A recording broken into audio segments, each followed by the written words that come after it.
Welcome to Pro Tips. Please like, share and subscribe. का view लेंगे, लेकिन इस बीच डाबर आ गया। डाबर का मुनाफा 294 करोड़, अनुमान था 390 करोड़ के मुनाफे का, तो 100 करोड़ का लगभग मिस है।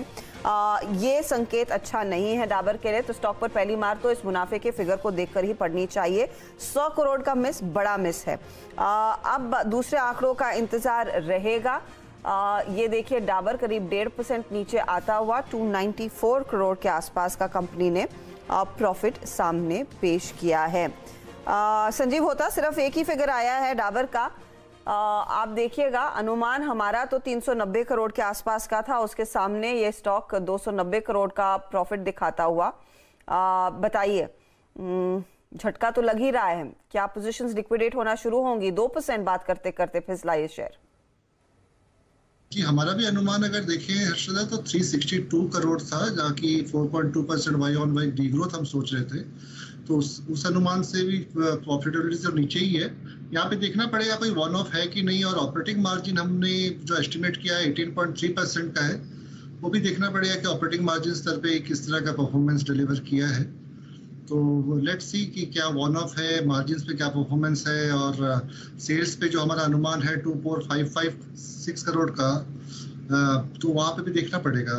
एक नंबर देख के मैं बता सकती हूँ, जो सेल्स आप कह रहे हैं 2455 एक्सपेक्ट कर रहे थे, 2517 कंपनी ने डिलीवर किया है, तो वहां पर तो बेहतरी देखने को मिली। इनफैक्ट आपकी एक्सपेक्टेशन और हमारी एक्सपेक्टेशन, आपकी एक्सपेक्टेशन से बेहतर हमारी एक्सपेक्टेशन को मीट करता हुआ जो हम मार्केट एवरेज निकालते हैं।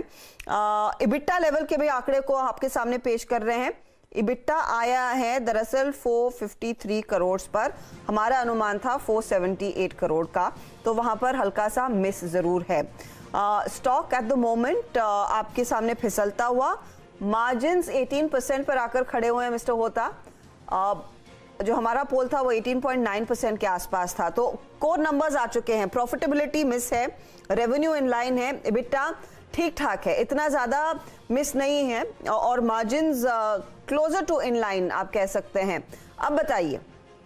जी, मार्जिन भी हमारा अनुमान 18.3% था, तो ब्रॉडली इनलाइन ही बोल सकते हैं उसको, तो इतना खराब तो नहीं लग रहा है मार्जिन के स्तर पे और रेवेन्यू के नंबर्स पे।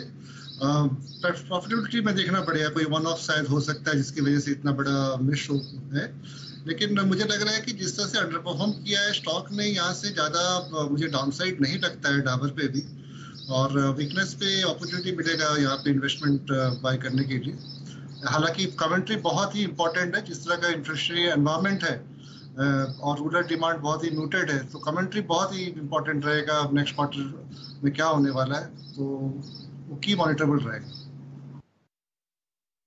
जी बिल्कुल, बट आई थिंक ये डाइवर्जेंस बॉटम लाइन पे कोई छोटा मोटा नहीं है, याद रखिएगा। स्ट्रीट की एक्सपेक्टेशन से करीब करीब 100 करोड़ रुपए का डाइवर्जेंस, दैट्स ह्यूज, और ये स्टॉक की कैंडलस्टिक्स पर हर्ष तक क्लियरली विजिबल है।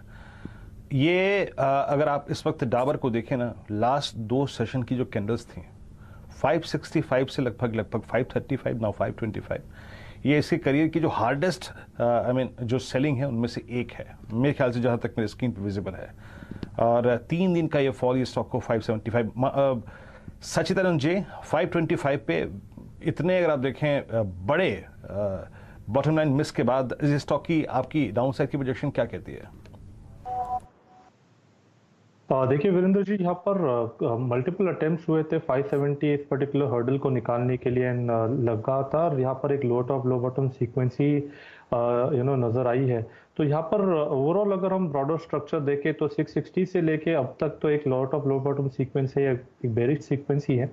एंड जिस तरीके से यहाँ पर एक ब्रेकडाउन हुआ है, 555 का लेवल काफी इंपॉर्टेंट था, वो पर्टिकुलर लेवल इसने काफी अच्छी तरह तोड़ा है। तो मुझे लग रहा है कहीं जाकर एक बेरिश या फिर वेज फॉर्मेशन का जो पैटर्न टारगेट आता है वो लगभग अराउंड 485 के आसपास प्लेस्ड है।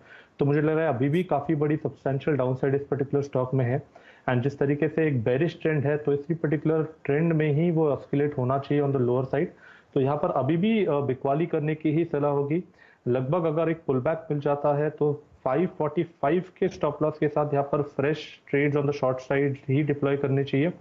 इंटरमीडिएट टारगेट होगा अराउंड 510 का, बट पोजिशनली मुझे लग रहा है अराउंड 485 के आसपास ये स्विंग भी कंफर्टेबल बनने चाहिए अगले कुछ हफ्तों में। स्विंग डाउन कर सकता है, पहला टारगेट 510 का 485 उसके आगे देखने को मिलेगा, वो एक क्रूशियल लेवल है। अच्छा, वॉल्यूम ग्रोथ का आंकड़ा इन लाइन है 2%, लेकिन बॉटम साइड की एक्सपेक्टेशन, तो दो बैंड जो हम एक्सपेक्ट कर रहे थे 2 से 4% तक की कंपनी वॉल्यूम ग्रोथ दिखाएगी, उसकी तुलना में सिर्फ 2% पर ही आया, तो लोअर बैंड के अनुमान को ये मीट करता हुआ वॉल्यूम ग्रोथ का आंकड़ा। स्टॉक फिसल रहा है, कमजोर है, लेकिन कमेंट्री की बात होता साहब कह रहे थे। देखिए, डाबर की कमेंट्री जब आएगी, लेकिन HUL की कमेंट्री आ गई है और HUL के नतीजे हमने हाल ही में देखे।